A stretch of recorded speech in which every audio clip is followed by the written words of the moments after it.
Assalamualaikum warahmatullahi wabarakatuh. Selamat malam, Sobat Horor Klasik dimanapun Anda berada. Semoga pada malam hari ini, Sobat Horor Klasik dalam kondisi sehat walafiat dan selalu dalam lindungan Tuhan Yang Maha Esa. Pada malam hari ini, saya akan membawakan cerita yang diceritakan kepada saya oleh seseorang bernama Pak Yusron. Ini merupakan pengalaman yang beliau alami ketika beliau dan kedua temannya melakukan kegiatan mancing di sebuah tempat yang biasa disebut dengan pleret. Tapi seperti biasa, sebelum masuk ke dalam cerita, izinkan saya mengucapkan terima kasih sebesar-besarnya kepada Sobat Horor Klasik yang sudah berkunjung, sudah mendengarkan cerita-cerita di channel Horor Klasik. Tidak lupa saya ucapkan terima kasih dan apresiasi setinggi-tingginya kepada subscriber yang telah bersedia mengikuti dan mendapatkan cerita-cerita terbaru dari channel Horor Klasik. Cerita ini terjadi di pertengahan tahun 90, di mana ketika itu 3 orang sahabat, yaitu Pak Yusron, Pak Samsu, dan Pak Lamto, sepakat untuk melakukan kegiatan mancing. Kebetulan mereka bertiga ini merupakan sahabat, merupakan sahabat karib yang memiliki hobi sama, yaitu memancing. Sudah tidak terhitung banyaknya tempat yang mereka kunjungi bersama-sama untuk memancing, baik itu di tengah laut, di bendungan, dan manapun, bahkan di sungai, manapun tempat yang mereka inginkan dan menurut mereka spot-spot memancing yang belum pernah mereka datangi, selama bisa mereka datangi, pasti akan mereka datangi. Nah, pada malam hari itu mereka bertiga sepakat untuk memancing di pleret. Pleret ini merupakan sebutan untuk saluran irigasi ya, atau sungai yang cukup panjang sungainya. Kalau dihitung totalnya sampai dengan bermuara di laut itu mungkin sekitar 15 atau lebih ya, 15 kilo atau lebih itu. Nah, salah satu cerita yang berkembang di masyarakat seputar pleret itu yaitu adanya siluman buaya putih dan seorang penampakan wanita dengan muka yang hancur seperti itu. Dan masyarakat sekitar juga meyakini bahwa kemunculan buaya putih itu merupakan suatu pertanda buruk. Entah itu banjir, entah itu akan ada orang tenggelam dan semacamnya. Nah, singkat cerita, malam itu akhirnya mereka bertiga memancing di situ.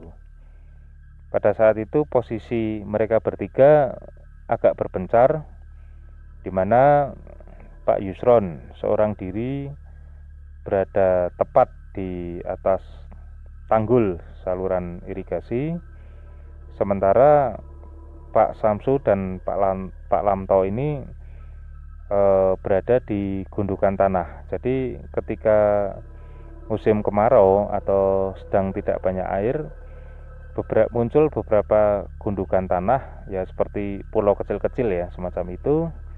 Dan di tempat itulah Pak Samsu dan Pak Lamto berada. Jadi posisi Pak Samsu dan Pak Lamto ini cukup berada di tengah sungai, dan mereka tidak berada dalam satu gundukan, jadi terpisah dengan jarak yang cukup jauh.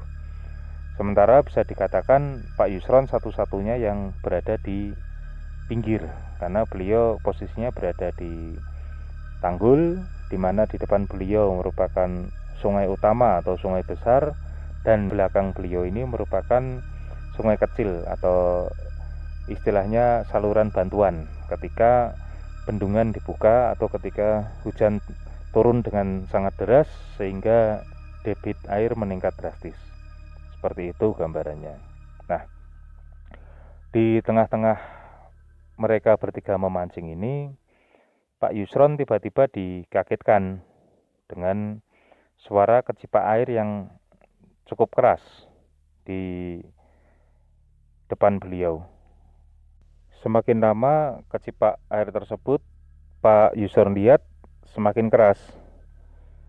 Nah, di situ Pak Yusron konsentrasinya menjadi terpecah dan mulai betul-betul fokus untuk melihat apa yang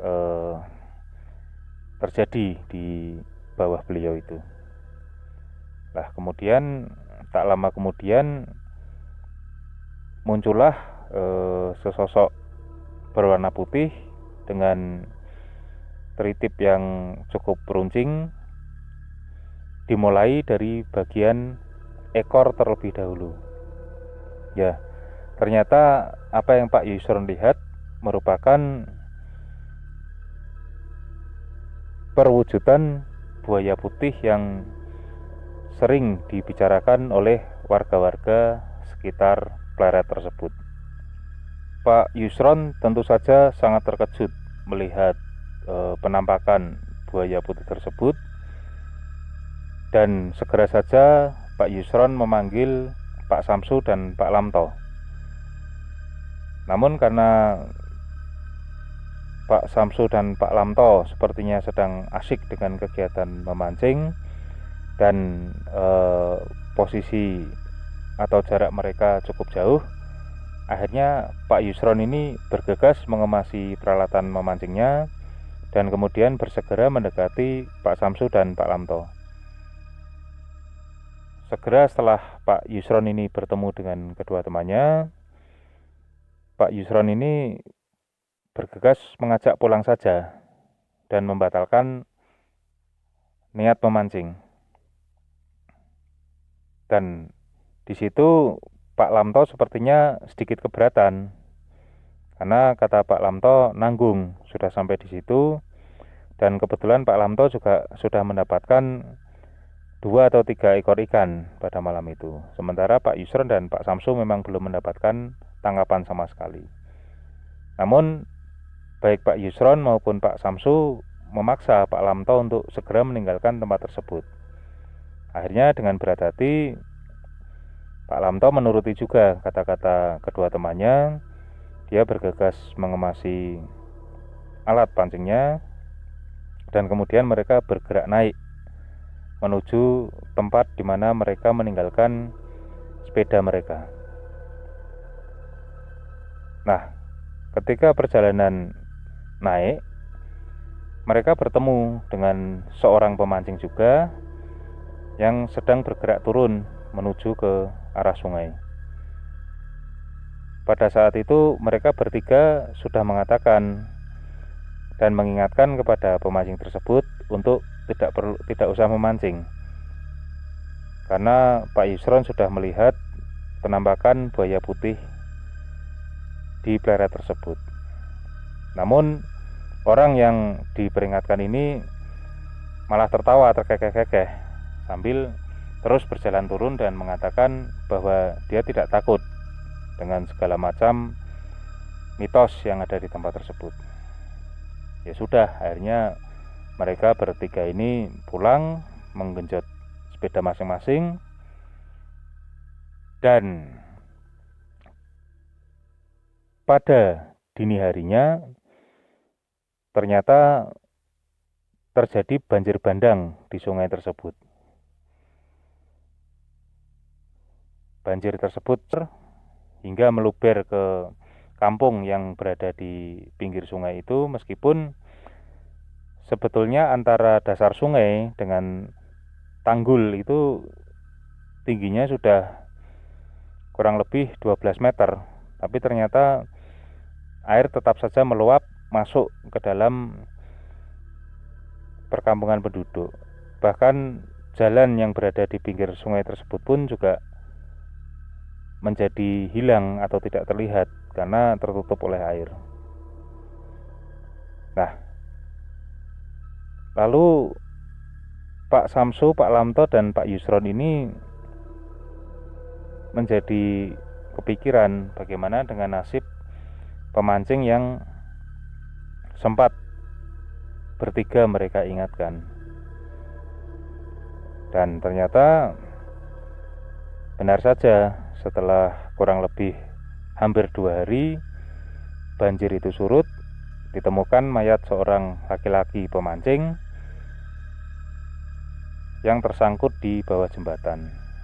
Jadi ada jembatan besi juga pada masa itu ya. Pada masa itu di sungai itu melintang jembatan besi yang mana memang pancang-pancangnya itu beberapa sisi itu memang terhujam sampai ke dasar sungai.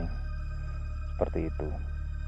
Nah, itu mayat laki-laki yang mereka ingatkan bertiga itu ternyata tersangkut di salah satu besi itu dan masih mengenakan pakaian yang sama pada saat dia diperingatkan oleh Pak Yusron dan kawan-kawan. Waktu itu Pak Yusron dan kedua temannya memang masih ingat betul pakaian yang digunakan dan memang betul itulah lelaki yang sempat mereka ingatkan di malam hari itu.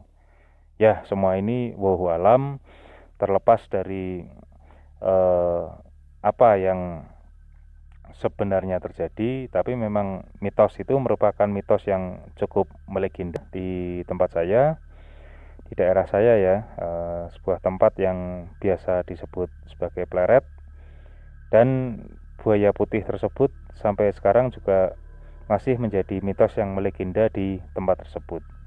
Sudah beberapa kali dilakukan semacam ritual untuk memecahkan misteri tentang buaya putih tersebut. Bahkan beberapa kali juga sempat terdengar kabar paranormal yang cukup terkenal mendekati tempat tersebut untuk mencari sosok buaya putih tersebut. Ya, wallahu alam. Tapi itulah kejadian yang pernah dialami oleh Pak Yusron, Pak Lamto, dan Pak Samsu pada pertengahan tahun 90. Dan semoga kita bisa mengambil hikmah atau pelajaran dari kejadian tersebut, bahwa kita tidak boleh menyepelekan tanda-tanda alam atau pertanda apapun yang sudah kita lihat atau sudah kita rasakan, karena bisa jadi pertanda-pertanda tersebut merupakan petunjuk dari Yang Maha Kuasa agar kita bisa mengambil sikap dan menentukan tindakan yang akan menyelamatkan diri kita sendiri. Ya, wallahu alam. Semoga kita semua selalu dalam lindungan Tuhan Yang Maha Esa. Wassalamualaikum warahmatullahi wabarakatuh.